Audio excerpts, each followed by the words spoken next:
Pendant le parcours, Paul rencontre un endocrinologue et lui fait part de son projet d'aller vers l'opération. Paul, je crois que c'est une décision sage. Nous allons pouvoir commencer le bilan. Oui, docteur. Mon médecin traitant m'a tout expliqué et m'a proposé de l'éducation thérapeutique et des rendez-vous avec des spécialistes. Par moi-même, j'ai beaucoup parlé à une amie qui a été opérée et pour qui ce n'était pas facile. Quoi, ce n'était pas facile? Eh bien, mon ami a perdu du poids et en a repris. Je me dis que si c'est aussi mon cas, cela ne fera pas une grande différence avec les autres régimes que j'ai pu faire. Ah, d'accord, Paul, je comprends vos interrogations. Tout d'abord, la perte de poids n'est pas la même selon le type d'opération réalisée. Et dans votre cas, je pense que le chirurgien et moi proposerons une intervention en 2 temps. Vous voulez dire 2 opérations ?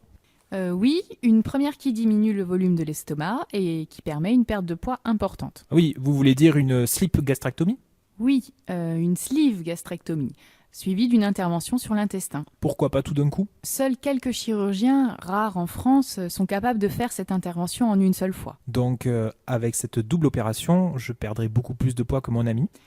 Oui, bien préparé, bien motivé, bien accompagné, cette opération est la plus efficace sur le poids. D'accord, mais comment ne pas reprendre ? J'ai fait le yo-yo bien des fois. J'ai lu que beaucoup de gens reprennent. C'est ce qui est arrivé à mon amie. Elle dit qu'il faut être actif. Oui, sans doute. Et vous, Paul, qu'avez-vous appris finalement de ces yo-yo? Que ça remonte à chaque fois. Et qu'est-ce qui remonte? Le poids. Oui, votre poids remonte, mais savez-vous pourquoi? Oh bien, je crois que je suis fait pour être gros. Les gens pensent que je mange tout le temps, ce qui n'est pas vrai. Votre amie vous a-t-elle parlé de sa façon de manger? Non, pas vraiment. Elle m'a parlé d'engagement. D'engagement à quoi, Paul? À s'occuper de soi, à être positif, à se faire confiance, à faire des choses que je ne fais pas. Votre amie vous a dit qu'elle s'était engagée par rapport à elle, et non pas par rapport aux autres, à faire des choses, n'est-ce pas? Oui, j'ai senti comme une force à l'intérieur d'elle, qui a enlevé ce sentiment d'insécurité que j'ai, la peur de ne pas réussir qui au final conduit à laisser tomber.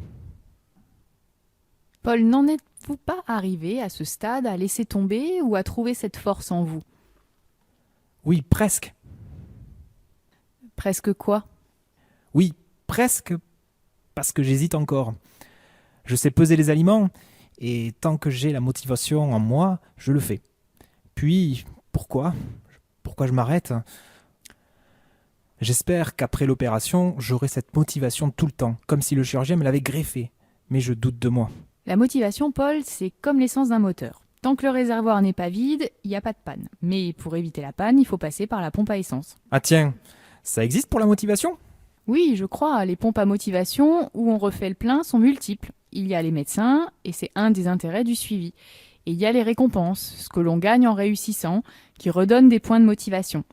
Et c'est aussi du côté des autres qu'arrive la récompense quand on est félicité. D'accord. Et comment doit-on manger pour que le poids ne remonte pas ?